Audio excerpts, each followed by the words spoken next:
Pisces full moon lunar eclipse Tarotscopes for your full moon in Pisces on Tuesday, September 17th. Yes, it's almost time. How are you, Pam? Nice to see you. I hope you're having a nice day. So let's talk about what's going on. But first, welcome to my channel if you haven't been here before. I'm Joshua the Psychic. I do readings, coaching. You can check out my services on my website, psychicsun.com. There you can also find more information about gift certificates for anybody on your holiday or birthday list. Makes a really great gift, as well as parties via Zoom or in the Los Angeles area. And you can check out your horoscopes, your written horoscopes for this lunation, which dropped earlier today. So our full moon in Pisces, it's a lunar eclipse. We're going to talk all about what that means in case you need to know or in case you want a refresher. But essentially, it's a partial full moon lunar eclipse, so it's not going to be incredibly difficult, and it's probably going to be more about you seeing coming attractions of what's going to happen as we move forward in 2025 to 2027 when the North Node and South Node changes, and the North Node enters Pisces and the South Node enters Virgo, which we're going to talk more about that. Hey, Haley, nice to see you. So keywords for this lunar eclipse. Hello, BMAC. Nice to see you. Thanks for showing up. I appreciate you being here. So big themes for Pisces. It's spirituality. It's the most spiritualized sign of the zodiac. And you can actually see that with a lot of Pisces. There's so much in the spiritual world that it's sometimes hard for them to cope with practical realities. But with Saturn in Pisces, it's sort of the onus is on us, as well as with the North Node soon entering Pisces, to really take seriously and direct ourselves toward those spiritual, esoteric, imaginative, creative, emotional ideals. Pisces is about your subconscious, and it's about endings. So the endings are relevant with Pisces because Pisces is the 12th sign in the zodiac, the last sign. Pisces is the spine of the zodiac, you could say. Without Pisces, the whole zodiac would fall apart. And Pisces is very much the Jesus archetype in a lot of ways. Like they say, if Jesus had a sign, he would be Pisces. Granted, Christmas is on December 25th. But as they said, if Jesus was a Capricorn, he would have sold the cross. So he's a Pisces. So you might want to ask yourself during this season, during this eclipse season, what would Jesus do? Because you'll probably find out that it's about sacrificing, it's about letting go, it's about teaching love, for that's all that you are. So we're all being really forced to be much more spiritual, much more Pisces, not only with the North Node entering Pisces in 2025, but also with Saturn in Pisces. We're going to take our spirituality seriously. So this lunation is rather important. And the question that we all want to ask ourselves, because the eclipses come in pairs, right? And full moons also are about balance, right? You got always the sun in one sign and the moon in the opposite sign, and it's called for balance. So the question that we're all asking ourselves during this full moon is, am I balancing the spiritual Pisces with the material, right? Or the imaginative with the practical? So you want to make sure that you have both, right? And you can think of it also as it's the axis of service. So with Virgo, it's like, what can you do on a practical level to help other people? With Pisces, because it rules the subconscious, you're in charge of that. So like, what subconscious beliefs are in service to you, right? And this is going to be an opportunity for you to drop old baggage, especially resentments, anger, animosity, those low-level emotions, so you can soar, so you can experience more abundance. Because as soon as you wind up forgiving, it's like magic. You get a lot of space for more abundance to come into your life. So we'll be talking more all about that.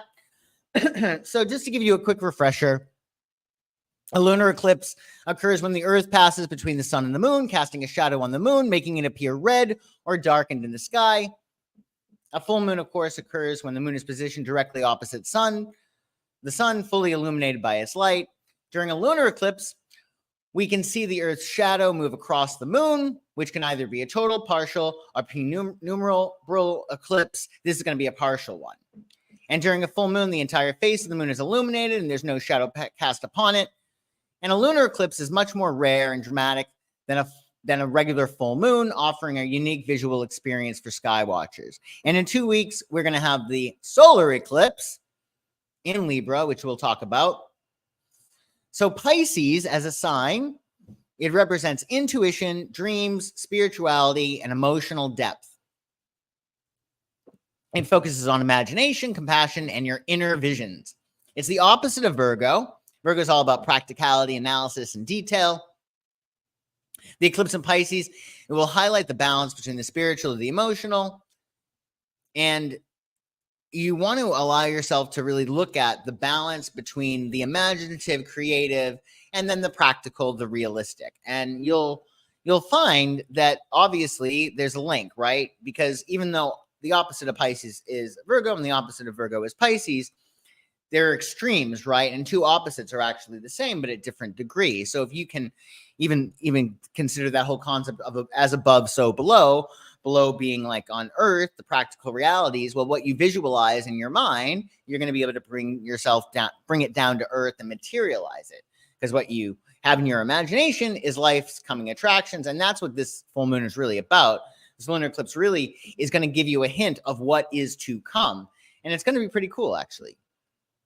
So what to expect, though, lunar eclipse, oftentimes there's intensified emotions. So emotions are amplified, causing people to feel more sensitive or reactive than usual for about a week. I would say maybe with this one, even a few weeks, you might feel it. It's a time of culminations and endings. Lunar eclipses are associated with culminations of the end of one's chapter, and that's doubly so, not just because it's a full moon lunar eclipse, because it's in Pisces, and Pisces rules endings. It's the last sign of the zodiac. So we're wrapping things up, essentially. Reflection and introspection are themes. Eclipses encourage deep reflection, allowing us to review our path and make necessary adjustments. So eclipses are essentially course correctors. So say you are destined, your soul is destined to do certain things. If you're not going the right way, the eclipse is going to course correct you. It's going to shove you along, give you a little bit of nudge or a big nudge, depending, in the right direction. Likewise, if you're already en route to what it is that you're supposed to do, your soul's purpose, you'll get a little bit of a help. You'll get a little bit of a boost. So either way, it's going to be good. It's going to be very helpful. And also it brings a sense of release. Relief too, I guess, because of Pisces. Events or experiences around this time might bring a sense of letting go or release from past burdens and constraints. And that would be ideal, right? You want to allow yourself to stay in the vibration of love. Venus is exalted in Pisces. So Pisces can really love very, very, very deeply, right? Almost to the point of martyrdom and self-sacrifice. So we don't have to necessarily go that far, right? But we do want to look at how we can love more and be in that vibration of love, because that's the Pisces deal. So for this eclipses, as we said, eclipses can offer course corrections. It's an opportunity to grow and prosper or face challenges in case you need to get put on a better path. And because it's a full moon especially, it might highlight personal or professional imbalances, meaning maybe you're working 90 hours a week and not spending any time with your family, or maybe you're having too much of a good time and you need to put your nose to the grindstone. It will show you where you need to balance. A lunar eclipse may disturb what lurks underneath the surface.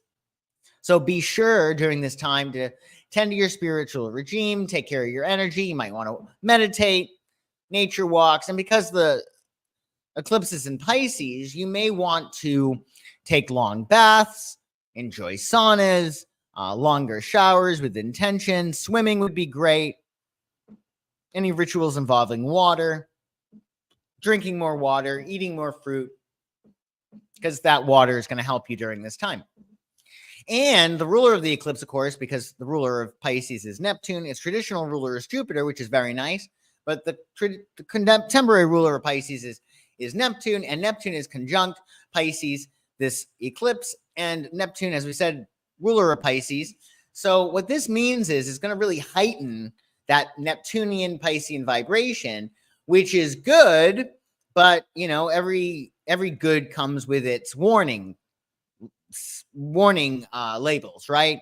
So Pisces is really can be an extreme of emotion, and it can be very, very fantastical and extremely idealistic, because a lot of psychology is based upon projection, and Pisces can be just so, because they're so loving and because they're so sharing and giving and oriented, it's just very natural psychologically. We think other people are too, or Pisces, for instance, might think other people are too.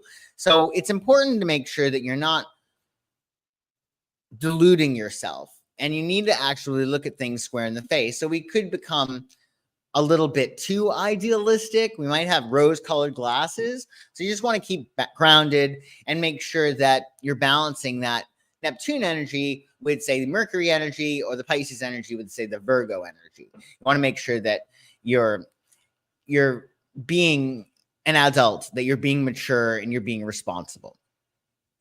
So watch out for over-idealization. I also would say it might be important for you to watch out for, you ever get those times in which you're just, things are not, there's some kind of nameless apprehension. And this happens under a Pisces moon, even if it's not an eclipse. It's like everything's fine, but something doesn't feel right.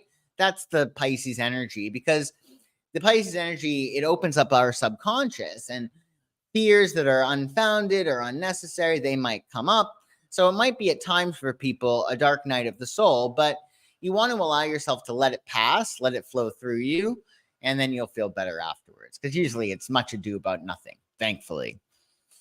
So the area of your life that's going to be hit by this eclipse is where 25 degrees of Pisces falls in your astrology chart. And we're going to go through all the signs tonight, of course. Now, in your chart, if you have a planet or point between 21 degrees and 29 degrees of Pisces, Virgo, Sagittarius, or Gemini, you're probably going to be affected by this eclipse. So we're giving a 4-degree orb between 21 and 29 degrees Pisces, because the eclipse will be at 25 degrees Pisces. So if you have anything between 21 and 29 in the mutable signs, well, buckle up, because there might be something that hits you. But again, it's not a bad thing. It's going to get you to where you need to go. And if you've been moving forward toward your goals religiously, this might be the opportunity that you get that gives you that bump that actually helps you to change status.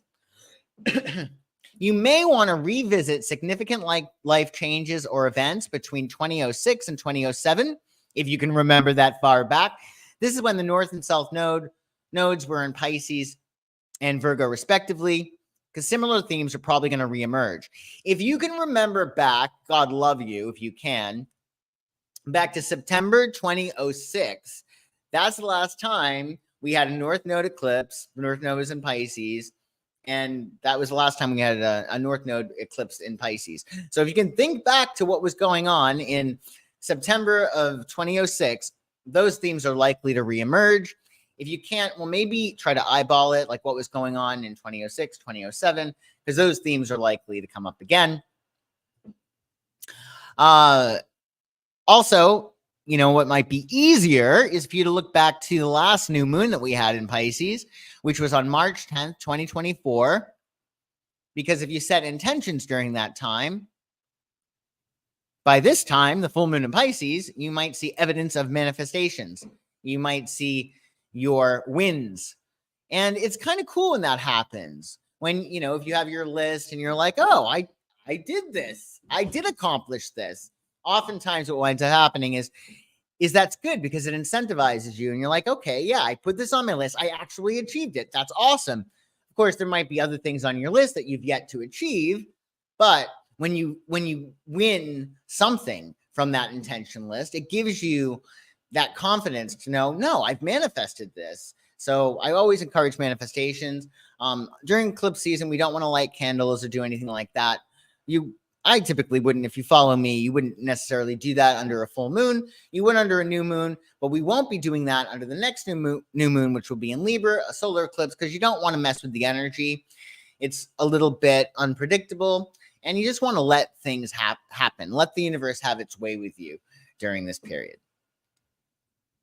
So these aspects are pretty awesome. You get the moon conjunct Neptune, as I said. in Pisces. This is going to heighten your intuition, creativity, and spiritual awareness. It could, on a negative level, make things a little bit foggy. It could also make things highly romantic.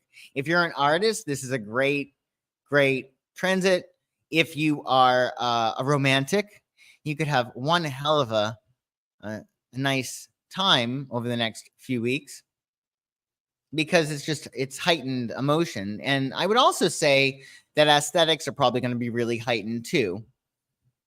So definitely put yourself in environments that are pleasing to your senses. My favorite part of this eclipse is that we have a grand Earth trine. So essentially, you got the Sun in Virgo trining Uranus and Taurus. You got the Sun in Virgo trining Pluto and Capricorn. And we get a harmonious flow of practical, progressive, and transformative energy. So a grand trine, it's an equilateral triangle of all of this Earth energy. So it's like a gift. And we're taught in astrology to mind the trine. So like, for instance, I have a lot of clients that might have a grand air trine in their chart. I have one client actually who has 2 grand air trines in her chart. And that means that she was blessed with an overabundance of mental, intellectual energy. And she could actually say, well, I'm going to write a book, or I'm going to teach, or I'm going to do whatever it is that you want intellectually. And if it's a water trine like Kurt Cobain had, he could, create a lot of really great music or draw cool things. With this Earth trine that we're all experiencing under this eclipse, we're going to have a surplus of earthy energy, which is really, really cool. So what this means is you're going to have all that energy at your disposal. It's almost like being born with an Earth trine, which is super cool. So when I say that, you're going to have this equilateral earthy triangle, and it's going to give you a whole bunch of Earth energy. You could say, I'm going to put this energy to really getting into the best health I could possibly get into. That's Earth. You could say, I'm going to put this Earth energy into making as much money as humanly possible. You could put this Earth trine energy to saying, I'm going to feel so amazing in my body that it's going to be absolutely unreal. Because that's an Earth thing too, your physicality, your body. You could say, I'm going to develop these habits that help me to make my dreams come true. You could say, I'm going to put this to finding a new job. I'm going to put this to a new career. Anything that is earthy, grounded, practical. So think your money, your body, your work, your day-to-day regimes, even your small pets, if you have any pet goals or you want to get a pet. So that's going to be awesome. And it doesn't happen all the time. We also have Mercury opposing Saturn. Now that's a little bit, it's an opposition, so it could go either way. It could be complementary or it could be combative. But it's going to promote critical and disciplined thinking with Mercury in Virgo and Saturn in Pisces. And it might, because Saturn does end things. One of my astrology teachers says, Pluto doesn't kill you. It makes you wish you were dead, whereas Saturn kills you. So Saturn might end certain things. But again, it's a matter of anything that is just not making you feel good. It shouldn't be in your life, right? So that's one of the cool things about this eclipse. If something is in your life and it's really keeping you from achieving your goals, or it's making you miserable, an eclipse is most likely going to get it out of the way. So stay tuned for that. So we're going to start with Aries. Again, check to see where 25 degrees of Pisces falls in your chart. And that's where you're going to be seeing this eclipse, and we'll talk, more about it. But for Aries, the eclipse is going to be hitting your 12th house of the subconscious. So the subconscious is the most important in a lot of ways, because we make our beliefs, and then our beliefs make our lives. Meaning, what you believe, you achieve. If I don't believe I can achieve something, I'm not going to believe it. I'm not going to achieve it. So the subconscious is where we have our beliefs. And it really, at the end of the day, it's whatever your strongest beliefs are that you're going to manifest. So for Aries, you're going through this 12th house transit. It's all about your subconscious. This is an opportunity for you to let go of subconscious belief patterns that are not helping you. It's a time for you to let go of those things that are holding you back so you can grow to go to that next level. And I would say most important, it's a new self-image. Because we get in life what we subconsciously believe that we are, And it's not a matter of who we think we are consciously. Like, it's not a matter of, I could say to myself, I am in love, I am rich, whatever. Consciously, okay, fine, but your subconscious may reject it. So that's why, you got to really, really work hard to get really deep in there and really reprogram yourself to believe whatever it is that you want has actually happened. And one quick manifestation trip that I want to share with you: when you're visualizing it, you don't want to visualize it happening. You want to visualizing it already have happened. So, like, say you are really keen on, getting married and wearing like this big dress and having this awesome wedding. You want to see yourself, in that limousine after the reception, right? You want to visualize, you want to see yourself with that new contract. You want to see yourself with that new bank balance, lover, whatever it is that you want. So the subconscious is very important for you, Aries, and you have an opportunity really to release any past burdens and to celebrate your strengths. You want to zone in on what you're good at. And I'm happy to report, Aries, that Uranus, which is in Taurus, which is going to be aspected this full moon very positively, is in your second house. So remember that grand trine that we had? Uranus is part of that, and it's going to be in your second house. So I would expect pleasant financial surprises. Don't, go overboard. You don't want to be foolhardy. You want to be responsible, but you might get some insight. Oh, this is a really great idea. Or you could have a windfall, but there's probably some good financial news on the horizon. I'm happy to report. So let's see, Aries, what wisdom you get from the tarot for your full moon in Pisces lunar eclipse. Wisdom for Aries, wisdom for Aries, wisdom for Aries, wisdom for Aries. All right, well, you get the Eight of Swords. So this is not bad, okay? This is just guidance.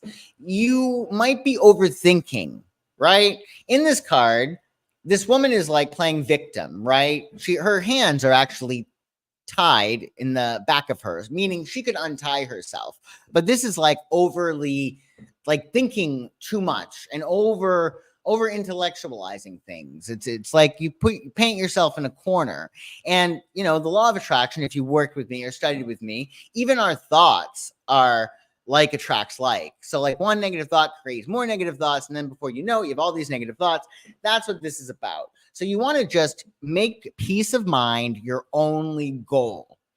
Don't focus on anything else but peace of mind, because unless you have peace of mind, you're not going to be able to achieve anything else, right? You need to make peace with where you are now, calm down the mind. And I would say with the Eight of Swords, ask yourself, are you ready for peace?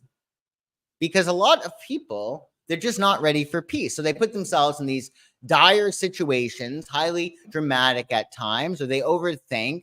And it's really because that's their comfort zone. They've gone through so much, say trauma, etc., that's their homeostasis, and that place of being constantly worried about things. You see this a lot of times with money. You get a client, and she might be a millionaire and she still is worried about money. Not that $1 million gets you that far these days, but you catch my drift. Like, there might not be any reason for her to worry about money, but because she's so used to worrying about money, she's worrying about money, right? Or worrying that her husband's going to cheat or whatever, right? So untie yourself, make peace of mind your only goal, and enjoy your life. Calm down the mind, make peace with where you are, and decide where you want to go. Let go of this. Let go of the over intellectualizing and worrying and whatnot. Try peace. You might like it. And happy full moon. So, Taurus, this is a gentle new moon for you. Full moon for you. It's hitting your 11th house. It's kind of easy peasy. 11th house is all about your hopes, your dreams, your wishes, your expectations. It has to do with your friends, your community, your network. Essentially, what we're talking about is your hopes, dreams, wishes, and goals, and the people that can help get you there. So the 11th house transit really asks, why not? That if you want to do something, that you can do it. The theory being that there are no dangling carrots in the universe, meaning if you want something, theoretically, that comes with it the built-in prerequisite ability for you to achieve it. So this is a transit for you to actually remove any blocks to those big goals. Or if you're feeling like, geez, this community, I'm not feeling these people, this could be a matter of you're going to have to drop that community and find a new group of people that really get you. It's going to be great because it's all about you being supported. The 11th house is really about the love that you receive from others, the love that you get from the masses even. So if you're looking to be more of a public figure, this is a really good transit for you, letting go of any blocks in that regard. Additionally, hello, nice to see you, Jennifer. Thank you for showing up today. I appreciate seeing you. So with the 11th house transit Taurus, think of how you can create better friendships around you. There could be a really, really nice group of people that you just feel connected to them. And when you have a group of people that you're around and you really like them, you kind of feel that when you're going after your dreams and your goals, that you're not alone. So, like, say you have a group of people and you hang out with them and you're going with them to certain places, right? And you're engaging with them, but then you get back home and you're going after your goal. It's almost like you're bringing the connection that you have with them toward your endeavors. So what I'm saying is it's not just you who's going after your goals. It's you and all of your friends. It's you and your community, right? Even if, you're not necessarily at each other's homes all the time, it's just, it's like-minded people who see things the way you see them. And that can be very, very, very helpful in terms of your manifesting. So you got a new beginning in that regard. So move in alignment toward your goals. You want to view your goals as already having happened. You want to visualize, and just after you visualize, take inspired action. You'll get hunches. Pleasant surprises in who you've become. So you got Taurus. Taurus has Uranus and has had Uranus in its sign for a while, which has not been easy. So if you know any Tauruses, be extra kind and lovely to them because they've been going through it.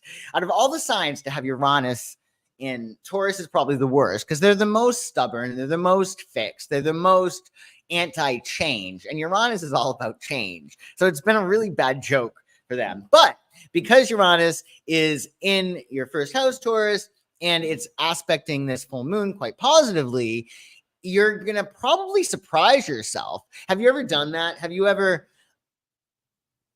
rose to the occasion in such a way? Maybe you stood up for yourself. Maybe you didn't let somebody get away with something. Maybe you presented something really well and you're like, whoa, that's awesome. I did that, right? So this is an opportunity for you to really surprise yourself and really impress yourself with how you're asserting yourself and how you're showing up. It's almost like you'll reach that point in which you're like, wow, I've changed. In a million years, I would never have had the guts to do that, and I did. Or I actually achieved that. I didn't think I was going to. Think of it, especially, I would say, Taurus, in terms of money. I didn't think I was going to get all of that money when I asked for that raise, but I did. So this is going to be an awesome opportunity for you to surprise yourself and to really impress yourself. So let's see what wisdom you get from the Tarot, Taurus, for your full moon. Wisdom for Taurus. Wisdom for Taurus. Wisdom for Taurus. Wisdom for Taurus. Ooh, okay. So do me a favor, Taurus. Get your rest while you can because you're going to be one busy bee. All right? The Eight of Wands is like things happening really, really fast. So if you've been like, when's it happening? What's going on? Well, the Eight of Wands says that things are going to be happening very, very, very quickly. And the Eight of Wands also might have to do with travel by flight. It could be falling in love really fast, but things are going to be taking off pretty quickly. So get your rest in and visualize before you have to do something. Say you have to act fast. Give yourself a break, visualizing you're going through your process. Visualize doing what you need to do. I would say especially visualize if you have a flight to take. Before you go to the airport, give yourself like 20 minutes or so.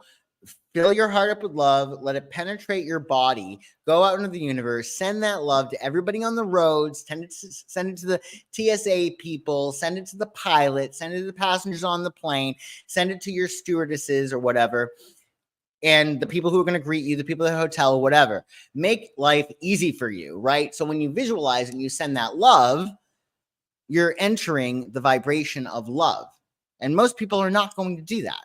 So, things are going to be happening quickly. You can do it. Just get grounded, get stable, and do whatever it is that you can to get comfortable with the idea of movement, because there's going to be a lot of movement around you, and it's probably going to be quite good. So this should be fun. This might be movement toward your highest hopes, dreams, wishes, and goals. Also, with the Eight of Wands, it could be like that finale. Like, yeah, I'm not hanging out with this group again. These are not my people, whatever it might be. Or there might be a new group. Stuff like that. So happy full moon. So Gemini, this is a intense full moon for you. It's hitting an angle. It's hitting your 10th. And so it's all about your status, how the world sees you. Your status, your position, your honors, what you achieve, what you're passionate about. That's another thing with the 10th house that we don't always realize, but it's really what you're known for, how you spend your time, and oftentimes that's what you're passionate about, right? Because we make time for what matters to us, right? So this is a time for you to really tap into that energy of passionate leadership.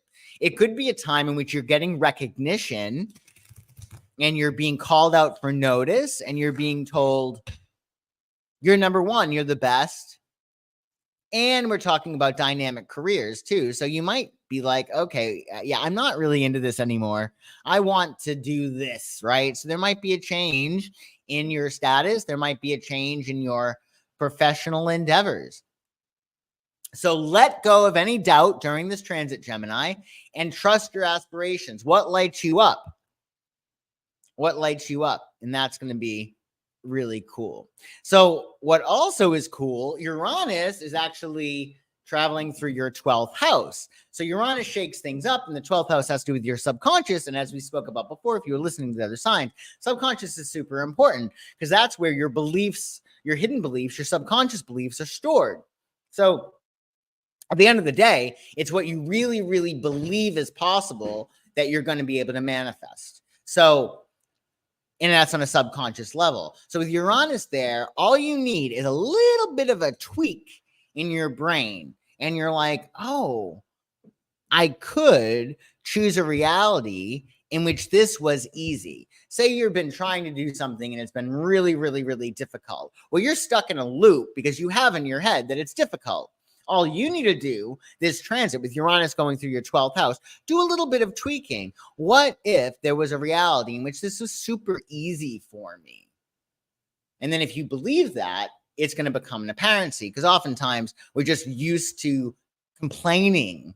We're used to, like, on a particular subject, complaining about it. This isn't working. This isn't working. We're so used to doing that even if it was working, we wouldn't be able to notice it because we're too busy bitching about it. And we're so used to bitching about it. So this is time to really tweak the brain, which could be really awesome. So let's see, Gemini, what wisdom you get from the tarot for your full moon in Pisces. Wisdom for Gemini.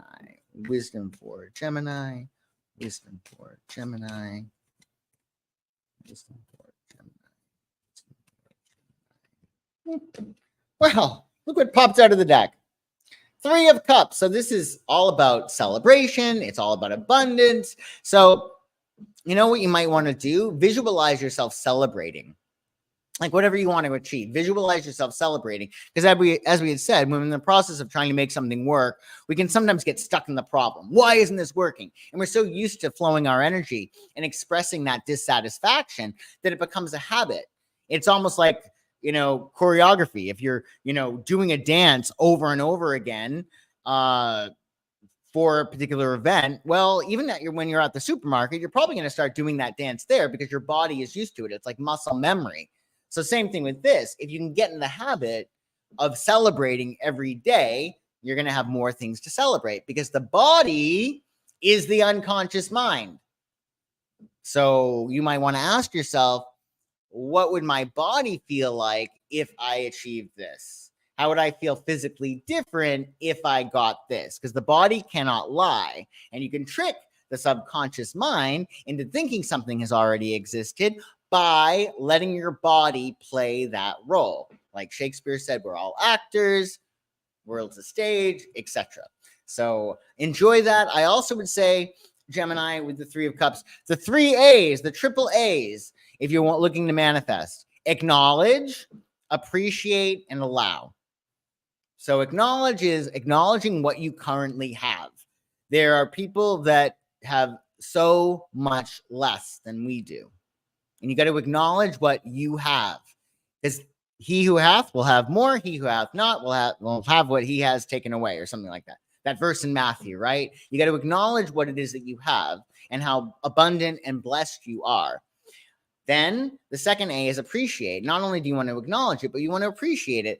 One of the things in Virgo season that's important is clearing like clutter. Like, are you wearing that outfit that you paid a lot of money for? Are you making sure that you're appreciating the food that you have in your fridge? You know, how are you appreciating your life? And then the allowing. So you're acknowledging what you have, you're appreciating what you have, and you're allowing what you want to come in. And that means being that state of gratitude, because gratitude is a state of receivership. So you got to help the universe help you, right? And believing is seeing, believing is seeing in the sense that you want to start looking for evidence of your manifestations, looking for evidence of abundance. If you look for it, you're going to find it. Seek and ye shall find. So happy full moon, Gemini. I hope that helps. Cancer. So this is another easy one for you. It's an 9th house transit, Cancer. So it's all about expanding your mind. It's all about learning more and going beyond your stretch. How can you stretch your mental capacity? How can you think in a broader, different way? It might be a matter of allowing yourself to go on a foreign trip or studying something new. You know, you're probably going to get itchy feet during this period. You know, you're just going to be sick of like the same old, same old. This is so boring. So you might want to go on a trip. You might want to take a class. You might want to publish something, broadcast something, give your knowledge away. But it's all about expansion and growth and the opportunities that come from that. In fact, Cancer, the 9th house also pertains to entrepreneurship. So you might decide to move forward with launching a business or intensifying the business you already have. Oftentimes, the 9th house eclipse has to do with brave leaps, going above and beyond, right? Taking that leap of faith. So you want to release fears and you want to dive into new adventures. Life's a banquet and most people are starving to death. Don't be one of them. And what's cool is that you got pleasant surprises in your social life. Pleasant social shifts and surprises. So what that means is you have Uranus in your 11th house. So a big dream that you have, there could be some excitement around that, some change around that. Also with Uranus in your 11th, there could be some really cool things that happen with a group. You might find the perfect community for you, or your community you might go to that next level with that community. You might meet some really great friends. You might take your friendships to another level. Maybe you'll go on a trip with a friend. That would be a nice balance between that 9th house and 11th house energy. So let's see, Cancer, what wisdom you get from the tarot for your full moon lunar eclipse. Wisdom for Cancer, wisdom for Cancer, wisdom for Cancer, wisdom for Cancer. I love it. So you got the 2 of Wands. This is a cool card. It's about your personal power. If you notice this dude, he has 2 wands here. He has the globe in his hand. And typically the 2 of Wands has to do with success in 2 or more areas. So, and that actually makes a lot of sense because Jupiter is in Gemini. So we all really should be doing more than one thing. Gemini is the twins. It gets bored easily. It is a really good time to have 2 things that are going on that you really care about, i.e. your main job and a side hustle, or 2 jobs, or I don't know, 2 lovers, or maybe why not, right? But it's a time of balancing. So 2 of Wands is about your personal power and allowing yourself to manifest your will. You could even say, if you know the tarot, the Two of Wands is the minor arcana equivalent of the Magician card. So what is your will? What do you want to achieve? And allow yourself to achieve it. I will say the only problem with Two of Wands, it can be partnership problems. There can be that like tit for tat, or things could get a little bit contentious, power struggles in your relationships. So you want to allow yourself to know which hills that you can die on, that you want to die on. Sure, you might win in this fight, but there might be a bigger fight. You know what I'm saying? Like, pick your battles, because you don't want to be like a nag. You don't want to be just that person that's always disagreeing, right? You want to save your power, your personal power, for those things that really matter. So if there's anything you can let slide, I would do it. But that's really good. You're going to have a lot of personal power and probably success in 2 areas. So happy full moon, Cancer. So Leo, this is going to be an intense one for you, Leo. And I say that because the full moon lunar eclipse in Pisces is in your 8th house of rebirth. It's the house of death, metamorphosis, sex, taxes, boundaries, joint enterprises. Think of the 7th house is about your partnerships, and the 8th house is what your partners have, including their traumas, their parents, their wet towels that they leave on the floor. The 8th house often has to do with the things that you have by virtue of other people, i.e. the things that you have that other people have that you borrow or that have now become a part of your life.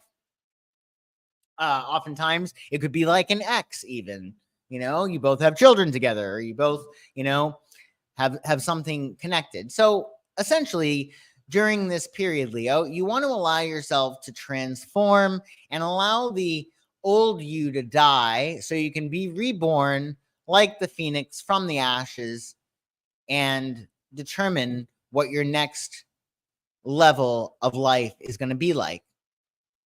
In addition to transformation for you, the 8th house is really very, very deep and is very, very intimate, right? It rules sex. And there's not many things that are more intimate than sex, right? So metaphorically, it's a matter of deepened connections, further intimacy. Yes, sex, but it also could be emotional intimacy. It also could be vulnerability. It also could be, you know, telling people what you need. It also could be deep healing that allows you to look at the future with more trust. So there could be a lot of deep healing here, right? You might deeply connect with a therapist, for instance, and get something off your chest. And I think that's super helpful because then you're just feeling lighter. Sometimes when we tell secrets, which is a 8th house thing, because we all have those things that we just keep to ourselves that we don't tell anybody about.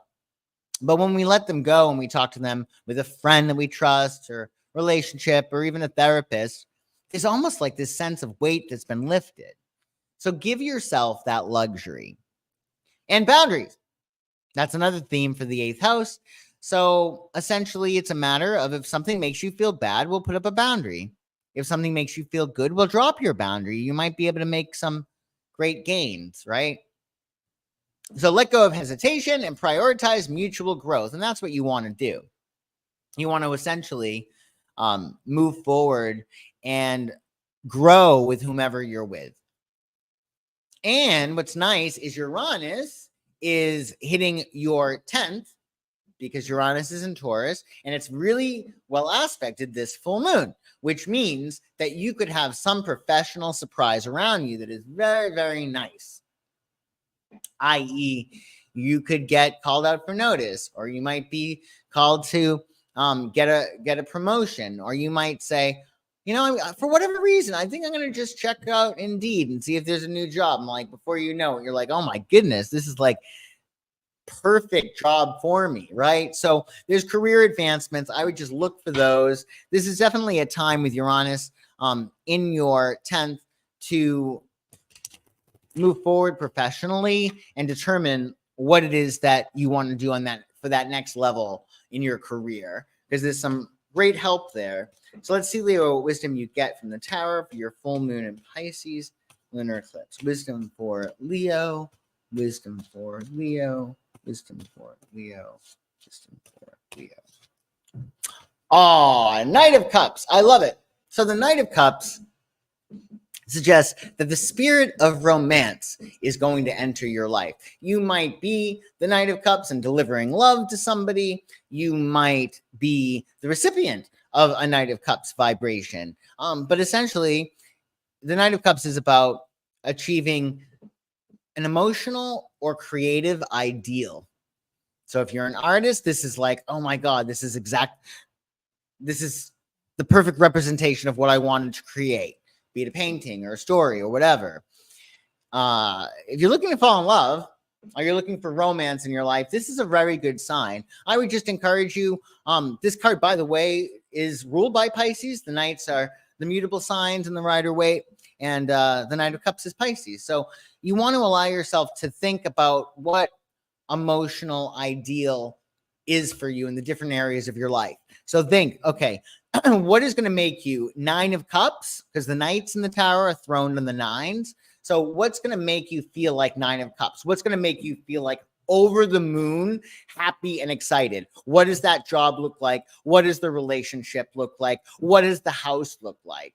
Because with this 8th house transit, it's no joke. An 8th house transit is about transformation and rebirth. So oftentimes, what would make us most happy might be things that are wildly away from what it is that we already have, in which case you're going to need to go through a death, right? Like if you're living in a hovel and you want a mansion, well, you're going to have to mourn the hovel. If you're not in a relationship and you get into the perfect relationship, you're going to have to mourn your singlehood, right? Because that's not going to be any longer. So think about your emotional ideals, go with the flow, and let go of any past pain as best as you can. Lighten your load in regard to that. Forgive, forget, trust the abundance, and move into that future with your emotional ideal front of mind. And happy full moon. Hello, sunflowers. Nice to see you. Thank you for showing up tonight. So, Virgo, this is hitting your 7th house, of course, Virgo. Super exciting. So it's your partners. Pisces is your opposite sign. So it's all about your deep connections that you have, those people that are in your life on a one-on-one basis for a long time. This is your spouse, of course. This could be your boyfriend, girlfriend. This could be your best friend. This could be even people that you just have a long-term relationship with, like your consultants, your attorney, your psychic, your secretary, etc. So there's a new beginning there for you, but you might want to, release any blocks to going into that next level so you're really happy with your partnerships. Maybe it's a matter because it's a full moon, you're going to have to let go of old beliefs around partners. I can never find the right attorney, or I can never find the right husband, whatever it might be. You want to let go of that during this period. Harmonious commitments is part of this transit, which is always nice. And it's all about balance. That's going to be the big theme. Are you balancing things in your life? And this eclipse could actually remove blocks to you getting in that relationship that makes you really happy.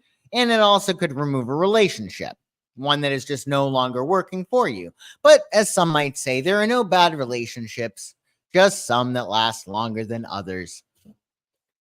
You could decide whether or not that's true or not. But you want to move on from superficiality and you want to seek deeper bonds, right? And what's really cool, Virgo, is that you have Uranus in your 9th house. So there could be an opportunity that is 9th house related. There could be an educational opportunity that's really exciting for you. You might decide that you want to go on a trip to a foreign land that's exciting for you. You might want to publish or broadcast or do something entrepreneurial. That's a 9th house thing. So there, with that grand Earth trine and Uranus being part of it, allow yourself to expand and grow because there could be some really good things around those themes. Again, foreign travel, education, higher education, publishing, broadcast, and entrepreneurship. So let's see, Virgo, what wisdom you get from the Tower for your full moon in Pisces. Wisdom for Virgo, wisdom for Virgo, wisdom for Virgo, wisdom for Virgo. Look at you. I love it. Queen of Pentacles is just such a nice card to get. So it's about inner sense of security, right? Because the queens are all about like that internal thing. Even if you're a dude, you know, the Queen of Pentacles would be about like what's going on in the inner world. And for you, Virgo, Queen of Pentacles, I love because you're achieving that sense of solidity, of security and comfort within yourself. And that's going to manifest outwardly. So with the Queen of Pentacles, honestly, Virgo, it really is about you allowing yourself to know what things you want to maintain, because the Queen of Pentacles is Taurus, right? And it really is about what status quo do you like, what do you want to preserve. So I would say the advice for you during this period, certainly if it is not broken, for the love of God, do not fix it. Leave it alone, right? You want to nurture what you already have that's going well. But I would say with Queen of Pentacles, maintain status quo. Do what you need to do to sort of stabilize things in your life. And don't feel as if you have to fix things. I feel like Virgo and Libra both have that thing going on. Like more so, well, Libra is always doing it because they want to make things better, right? Like, for instance, you know, you might be with a Libra and they'll be like, is it too cold in here? And you're like, no, it's fine. Perfect temperature. Are you sure? I think it's a little too cold. Well, if you get, you know, they're like, I'm going to turn it down a little bit. I'm going to turn the AC down a bit. Like they're always making adjustments, right? And Virgo can do the same thing. And I would say that with the Queen of Pentacles, you want to do whatever it is that you can to just stabilize things, nurture what you want to grow. And, you know, don't be bothered with those things that you don't want to grow. So instead of upsetting the apple cart, let's say, and, you know, reading somebody the riot act, why not just focus on those things that you want to nurture and those things that don't appeal to you in your life? Why don't you ignore them and just focus on those things that have value? So I hope that helps, Virgo, and happy full moon.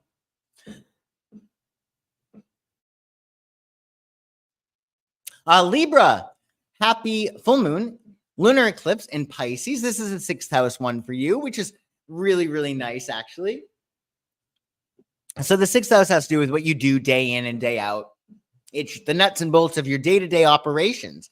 When you wake up in the morning and what you eat for breakfast and how you work out, when you report for work.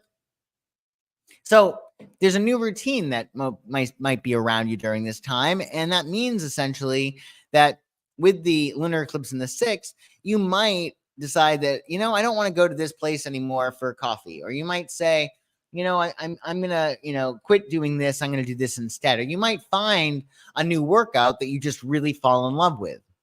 Also, because the 6th house has to do with work, this could be a time in which you go to that next level professionally and really increase your efficiency. Maybe you'll get the assistance that you need, and that allows you to focus on the work that you really love to do. You also, if you're not happy in your job, could find a new job during this transit. I would say with the full moon being in your 6th house, there might be a light that's shown on what is not working in your job.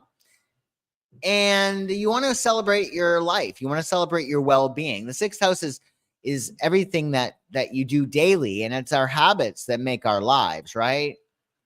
So make sure that whatever it is that you do, you're doing it in a celebratory way, i.e., you're celebrating your body when you work out. You're celebrating the abundance of the universe when you're eating. You're celebrating your gifts and your talents when you're going to work.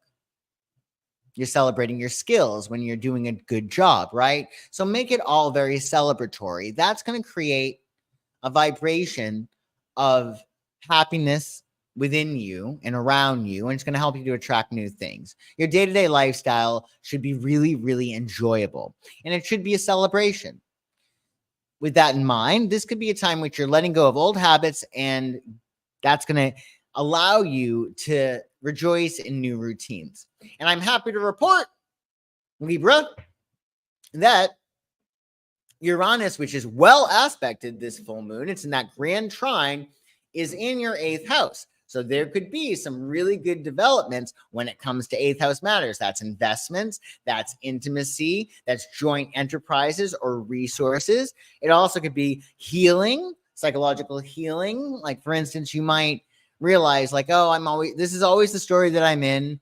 and I want a different story. And you might allow yourself to be awoken and realize just like, I don't have to choose that story. There's this story I can choose and I can manifest that story, right?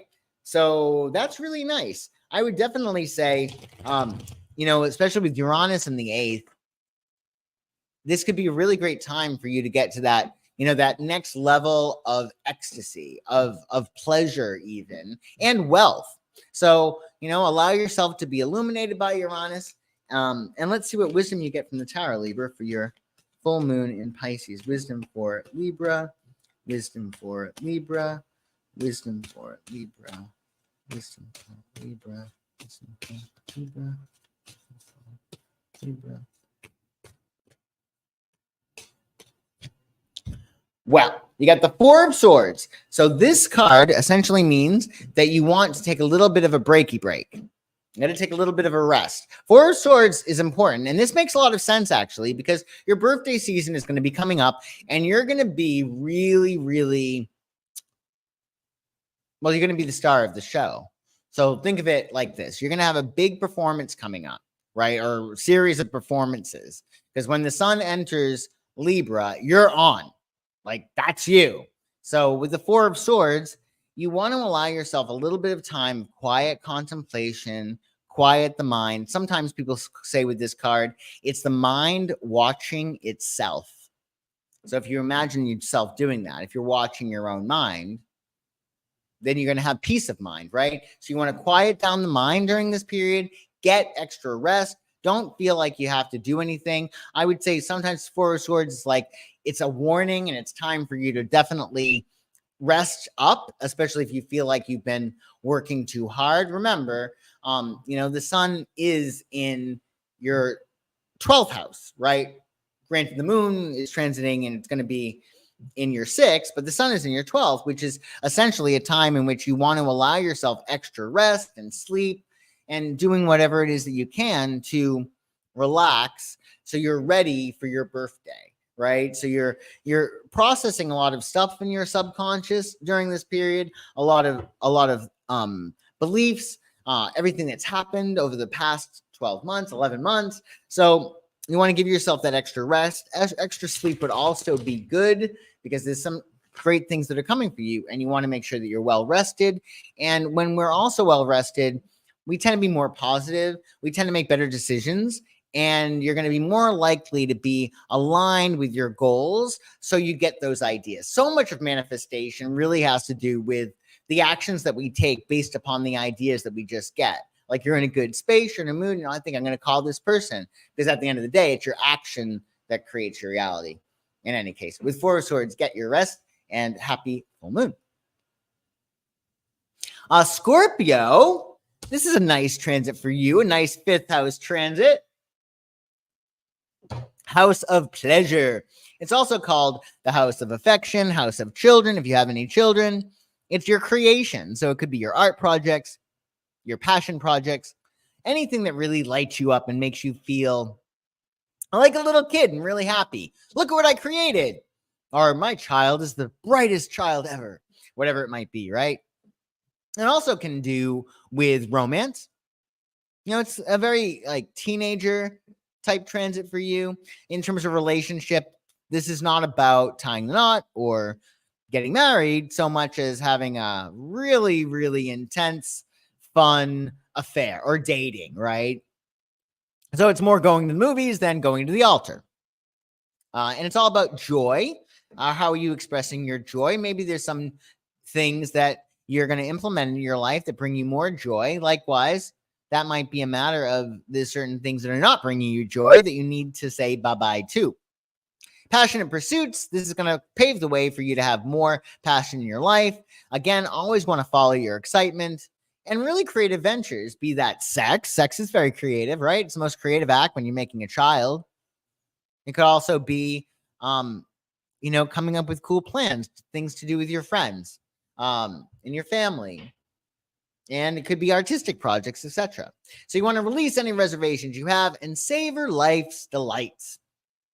And what is super cool, I'm happy to report Uranus in Taurus is in your 7th house, and that's being well aspected this full moon in a grand trine. And what that means is there could be some really happy surprises and developments in terms of your relationships, your one-on-one partnerships.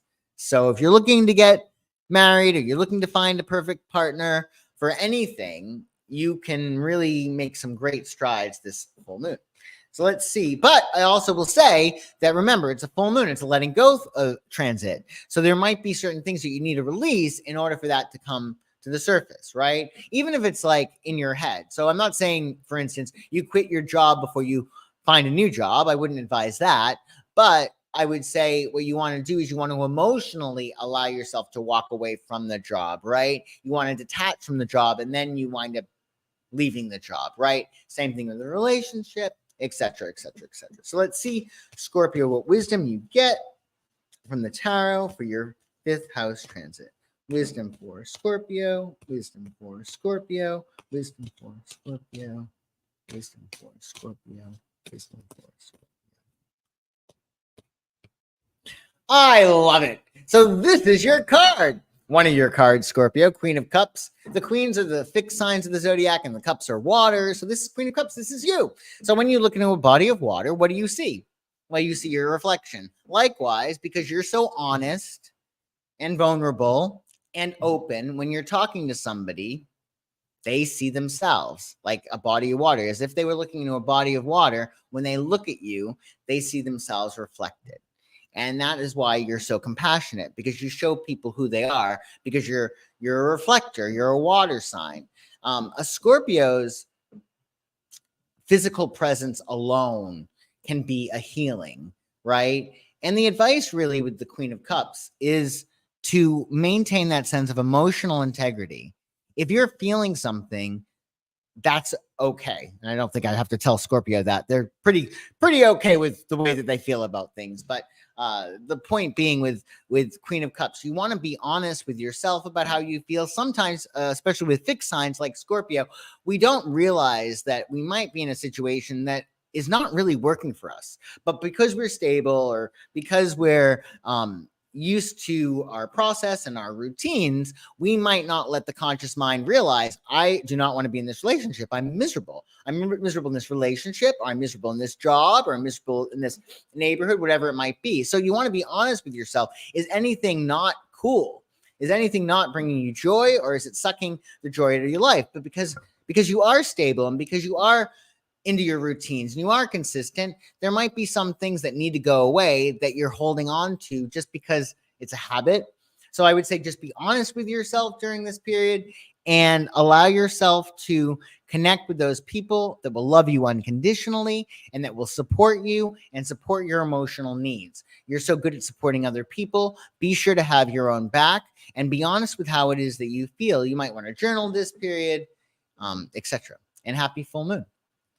Hello, Idiot King of Retardia. Oh, hello. Nice to see you. That's an interesting name. I never heard of that one before. So Sagittarius. Sagittarius. Nice to see you here, Sagittarius, Sagittarians. So this full moon in Pisces is hitting your 4th house. It's a big one. It's an angular transit for you. So there's probably something, or there may be something that is undermining your emotional security, and you need to make that adjustment, right? So it's essentially what this is to do, ideally, is to make you feel more at home within the self. It's to make you feel more tucked in and buttoned up and really yummy on the inside. The 4th house has to do with emotional security and feeling really at peace within the self, feeling loved unconditionally, incredibly supported and taken care of. So this is an opportunity for emotional revitalization. Hello, Murphy's Pool. Nice to see you. Thank you for joining tonight. So emotional revitalization. It's a time for you to do anything that you can to revitalize yourself and essentially feel more connected to your emotional realm, and to also make sure that you're feeling emotionally cared for and nourished. So essentially, this is like, you got to learn how to mama bear yourself. You got to be more of a mama bear, right? How can you be the best mom to yourself? How can you tap into that divine mother and care for yourself the way you need to be cared for. Because all of us in our process of individuation, we have to find out what works for us. How do we need to be loved, right? How do we need to be cared for? Home changes. So the fourth house does have to do with your home. You could find out during this period that like you're just not happy with where you're living. You might want to make a big move, right? Or you might want to make some renovations to your house. That could be cool. At the end of the day, we're talking about you creating a sweet sanctuary. Even if you're living in the perfect place in the world, perfect palace for yourself, if you're not emotionally contented and secure, well, it doesn't really make a big difference in your life.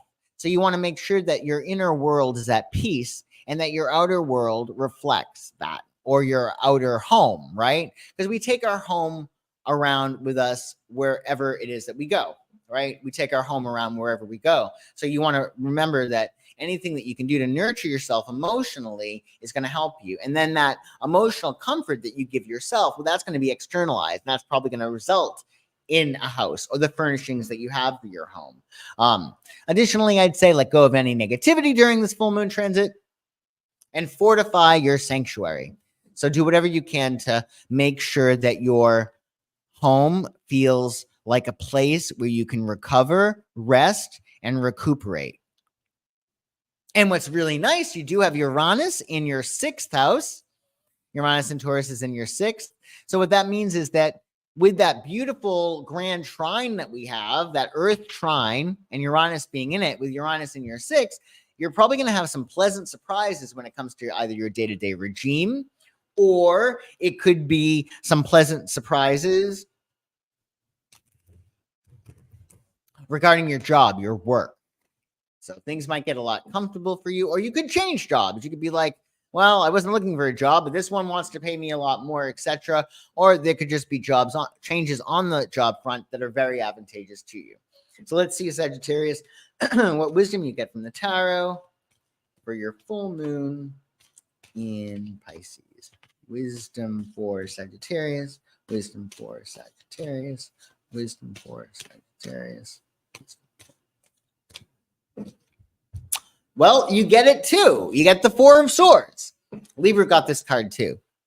Weren't listening to that one. So the Four of Swords essentially means that you might need to calm down the mind during this period and just get your rest, which actually might be good for the 4th house transit that you're going through, because it's all about resting, staying at home, stuff like that. So the 4th house advice is to sometimes it's cool to do nothing and to rest or to meditate or to contemplate. I think it's a good idea because it is an angular transit for you. So get your rest. Don't feel like you got to be a party animal. Holidays coming up. There's going to be plenty of time for you to party. Now might be a time to get some extra rest. It's a time to meditate and essentially poise yourself for the activity to come. Because with Four of Swords, it's like a diver on a diving board. The diver's not going to just climb up the ladder, go on the diving board, and jump into the water.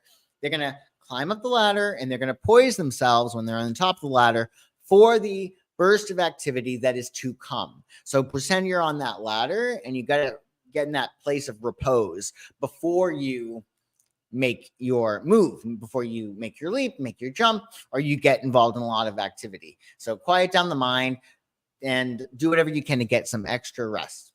And happy full moon. So Capricorn, happy full moon, Capricorn. This is an easy one for you. It's a 3rd house one. It's really, really nice. It's really, really nice.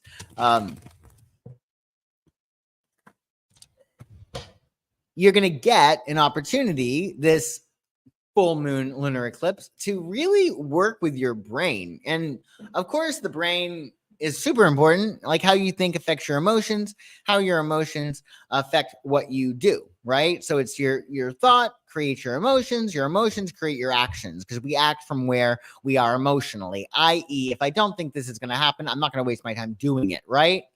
So this is a very important transit. It's about really clearly communicating with yourself, number one. It's about really guiding yourself and really saying, okay, what do you want? This is what I want. Okay, well, what's the next step I need to take in order to get there? And being really clear, like, what is it exactly that you want? And what exact steps do you need to take in order to get it? This could also have to do with clearly communicating with other people, of course. And really, what's really nice about a third house transit is it's about sharing your knowledge with other people and letting other people know what your ideas are and what your thoughts are. I feel like with Jupiter in Gemini now, this is the perfect time for debate, and not necessarily with people that we well, debating is really, really good, but it's in a Gemini way during this period. Like, it's important for us during Jupiter and Gemini's transit, which is going to be until 2025, to understand how other people think. What about a spirited debate? Like, why can't we do that? Why can't I hear your perspective and you can hear mine without you hating me and me hating you? Like, can we have different ideas? And that's the flexibility that comes with Gemini, which ties to the third house and your transit. So it's all about sharing your knowledge and really allowing yourself to be mentally agile and flexible. That doesn't mean you need to change your thoughts, but it does mean that you might want to allow yourself the luxury of thinking in various ways and sharing your knowledge with other people. This could be a time in which you're writing to other people. It could be a time in which, if you've been blocked as a writer, this could be like all of a sudden, like, you know exactly what you need to say. And there's that writer's block is completely removed, right? It also could be a time of really, really great, clear conversations with other people. I'm so glad I said that. I feel so much better. Oh, I thought you were mad at me. Oh, blah, blah, blah, blah, blah, blah. So essentially, you could have some really good conversations during this period. And I would also say it's a very flirty time, a third house transit.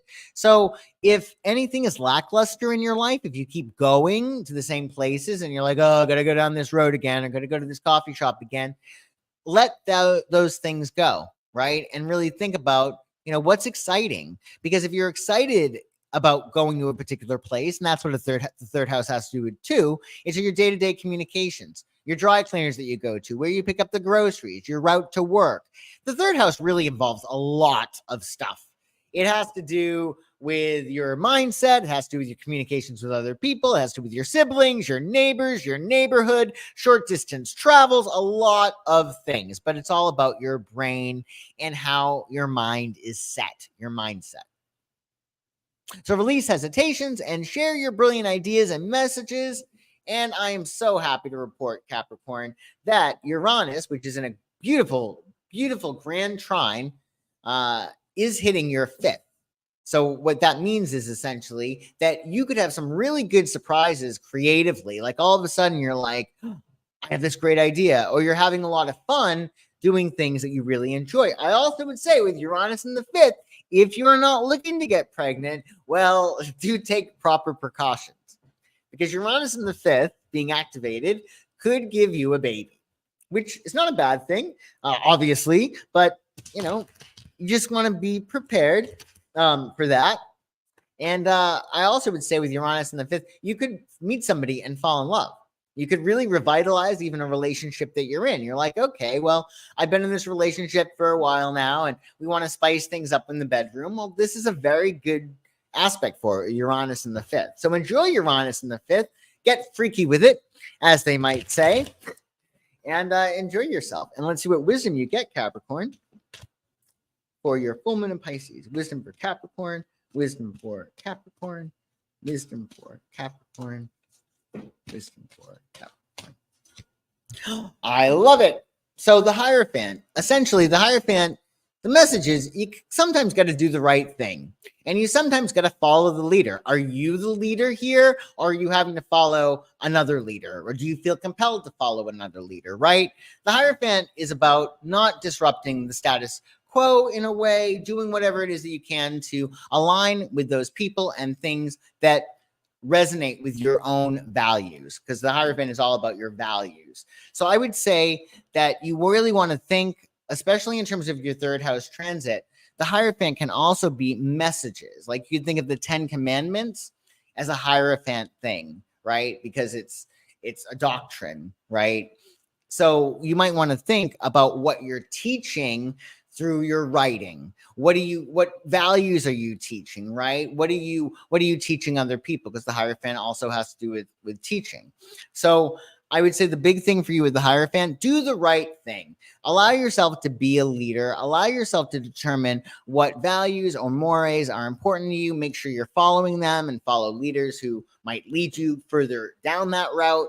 I also would say with the Hierophant, think about the messages that you're sending out into the world. Even, for instance, when you're putting a post online, that is like that is a Hierophant exercise because you're sharing your voice.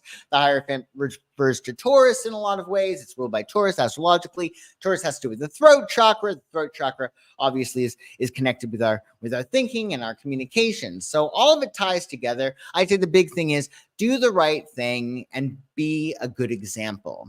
Be a good example, for instance, to who do you wish you had when you had no one, when you were young, right? Like, what kind of role model could you be to that younger version of yourself? Because you want to, with the Hierophant, do the right thing. Keep it clean and do the right thing. And happy full moon. I hope this helps you out. Oh, I hope you got your notebook ready. I hope it was good for you, Jennifer.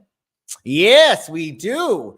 Idiot King. A lot of ladies in here. Definitely mind your manners and be very gentlemanly, okay? Next, of course, Aquarius. So Aquarius, this is hitting your second house. Not a really big deal. I mean, I guess it is a big deal if you care a lot about money and your values. So that's nice, but it's not, angular transit.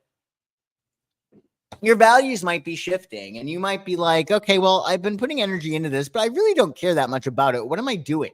Because the second house has to do with your values. So it might be a matter of you're like, you care about different things during this period. And you're like, I don't care about this anymore. Why am I doing it? Second house also has to do with your money. Money. So it's a time of financial growth. What are you going to release or let go of in order to make more money? Maybe you're holding on too tightly to one of your talents or one of your skills and you're not sharing it. Or maybe you're being too stubborn about being vulnerable and sharing your voice more with the world.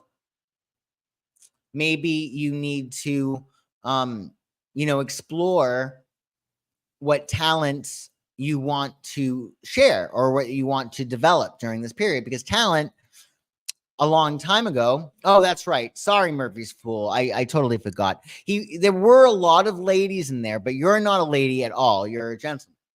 100%. Yes. But there are a lot of ladies there nonetheless.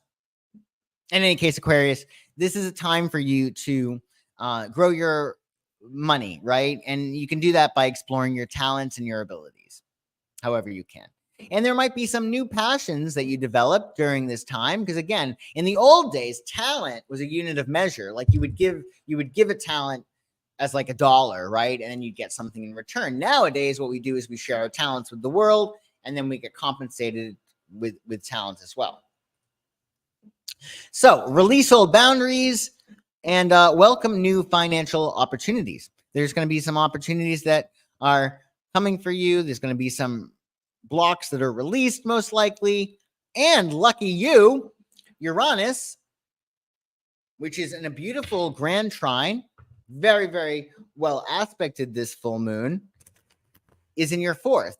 So there's probably going to be a little bit of a change up when it comes to your home life. It's very positive. It's very well aspected. You might find out this is what makes me feel at home. You could even meet somebody. You ever meet somebody and then you're like, I feel at home. Like this is home for me. That's what it could be. You could be getting a new home. You could be, connecting with family members that you never knew before. Whatever makes you feel more emotionally at peace, more at home within the self. And that also might have to do with things changing in your living situation. Some real pleasant surprises there. So good luck with that. And let's see what wisdom you get, Aquarius, for your full moon in Pisces. Wisdom for Aquarius. Wisdom for Aquarius. Wisdom for Aquarius. Wisdom for Aquarius. Queen of Wands. So this is an interesting card. The queens are all about the internal landscape. So even if you're a guy and you get the Queen of Wands, it's really about developing a sense of inner confidence, because all the fiery courts are very, very confident, right? They're very passionate. They exist through what they create. And with Queen of Wands, this is about you mastering that sense of inner confidence. I would say, in light of your second house transit, are you confident that you can achieve value fulfillment? Because your second house transit is all about your values. And that's what happiness is, value fulfillment. Are you confident internally about going to that next level financially? Are you confident internally that you can express your talents and be courageous about it? Because you're going to have to be courageous. The Queen of Wands actually pertains to your opposite sign, Leo. The queens are fixed, right? And the wands are fire. So I would say with Queen of Wands, do what you can to really focus on the inner world and develop your confidence internally before you start, i.e. shooting your mouth off, right? Or start doing it, right? You want to make sure that it's happening on the inner plane first and allow yourself to get confident internally and then allow yourself to show up. And happy full moon. And then last but never least, Pisces. So this is your big full moon, Pisces. Happy full moon in your sign. So everything is happening for you, Pisces, right? It's all about your growth. How can you grow as a person? How can you evolve? It also is about your self-awareness and really determining who it is that you want to be. So we're all making decisions all the time about who we want to be, right? We decide who we are and then we act like it. And even though it might seem as if we're always the same person, it's because we're making the same decision. So if you want to recreate your reality, if you want to create your personal reality, you got to change your personality. And that's what this transit for you is all about. It's about your personality. Because if you want a new personal reality, you have to change your personality. When you want to change your personality, you want to say, okay, well, who do I want to be? And then you can simply decide it. You can say, I'm going to decide that I'm a person who attracts love very, very easily. I'm going to be a person who attracts money really, really easily. I'm going to be a person who everything is just so much easier for me than it is for my previous me, whatever it might be. All you need to do is decide. So you decide who you want to be, you trust the decision that you made, and then you maintain the decision, which means essentially when you revert back to the old self that's disenfranchised, let's say, you just got to gently remind yourself, no, you made that decision. Because this transit for you is all about your identity, and everything is coming from you. You are the path. It's not a matter of, I don't know what path to be on. You're the path. You're the path. So if you want love, are you love? If you want money, are you money? Because you're the path, right? So this is an opportunity for you to actually declare that and say, this is who I am. This is the path that I want to be on. This is me. I am the path. I am love, whatever it is that you want to manifest. And it's going to be very easy for you, Pisces, because you're a very quick study and you get this spiritual stuff very, very easily. It's just very second nature to you. Additionally, radiant energy. So this is a wonderful time for you to really work on how you're presenting yourself. The first house does have to do with the package that you present to the world. Hi, nice to meet you. That's the first house. The 10th house is how the world sees you by virtue of what you do. Oh, do you know him? He does this. But the first house is what people, the impressions people make when they first meet you. Hi, nice to meet you. So it's how you look. So you might want to, if you're changing your beliefs, about yourself, you might want to make sure that the external reality matches that new identity. So you want to make sure that how you're presenting yourself, how you look, your haircut, your clothes, your general disposition and comportment, right? You want to make sure that is speaking in alignment with who it is that you're deciding to be, right? You need to make sure you got to make sure the carpet matches the drapes, so to speak, right? Additionally, it's all about you letting go of any limiting beliefs and embracing empowering perspectives. So what do you need to let go of in terms of your self-construct? Maybe you're always saying, this never happens. That always happens to me. You need to let go of those old stories because the universe does not care what story you decide, right? It just wants you to create your reality as you see fit. So if you say, I always get sick this time of year, the universe says yes. If you say, I am immune to germs, the universe says yes, right? But you got to really believe it. So let go of any limiting beliefs. They're not going to be helpful to you. And luckily for you,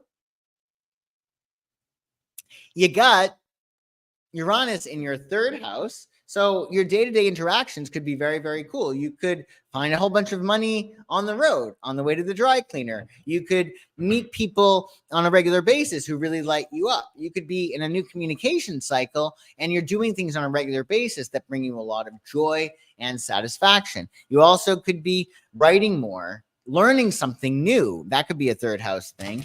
So, it is the season for learning. So I would just, check around, see if there's anything that you want to do more of. How do you want to change your social life? Because in your day-to-day interactions, there's some good things that are afoot. I also would say that, this is a great time for a short distance trip.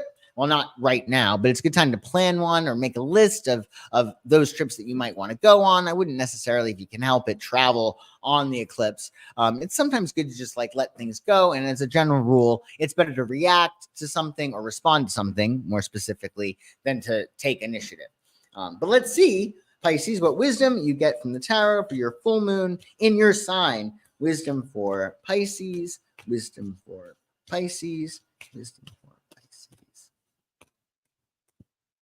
Wisdom for Pisces, Pisces, wisdom for Pisces, wisdom for Pisces. The Emperor. I love it. So this makes a lot of sense, right? Because the Emperor has to do with Aries. Aries is the first sign of the zodiac. This is your first house transit. I love it. It's perfect because the first house aligns with Aries, and this is the first house transit for you. Isn't that cool? Isn't that cool how that happens? So what this means essentially is that you need to get your life in complete working order, and you got to be your own authority. You got to remember, like I said, Aries' key phrase is I am. Whatever we put after that is very important. In fact, a long, long time ago, that phrase I am was considered to be illegal. It was against law because it was so powerful. Whatever you put after that, I am, is important. And you as a Pisces, you are everything, right? We all are everything, but particularly Pisces can tap into that. So I am that I am, right? If we're all connected, right? And you want love, well, you are love. If we're all connected and you want money or wealth, then you are wealth, right? And you need to allow yourself with the Emperor to assert yourself in the world. Remember, the first house, this is the transit you're going through, is the house of self-assertion. How do you assert yourself? How do you show up in the world and say, hi, I am this? Whatever you're putting after that becomes an apparency. So this is an opportunity for you to let go of the old negative statements. This always happens. Like none of that noise, right? You want to let go of that and then take authority and say, I am whatever you want to be. But you want to allow yourself during this period to be very, very strong, to be very, very stable. You got to be the leader in your life and the authority in your life. And you want to make sure that you are asserting yourself and standing up for what matters to you. So this is your full moon. I think it's going to be a lot of fun for you. And make sure that you assert yourself and you say what it is that you want to be and allow yourself to be it, because you get to be whatever it is that you want. And this is a wonderful time for you to release those old things about what maybe people have told you should be, or what you were made to believe that you are. You are whatever you want to be, and you get to make that decision all the time. As I always say, Charlie Chaplin entered a Charlie Chaplin lookalike contest and got third place. So we're constantly making ourselves up. So enjoy that journey. And happy full moon. And there we have it, folks. We did it. We went through all of the horoscopes and tarotscopes for this lunation. And I so appreciate there being so many people in the chat. I really am so excited to see so many people here. Thank you so much for joining me. As you know, psychicsun.com, if there's anything I can do for you. And have a wonderful full moon. And I shall see you soon. In fact, if you are here tomorrow, if you're catching this live, on Fridays, I do This Week Astrology, and that will be at 1 p.m. Eastern. I do that every Friday, and every Thursday we have a live stream.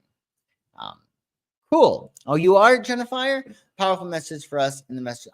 I appreciate that a lot. Thank you, Jennifer, and thank you, everyone. I'll see you soon. Bye-bye.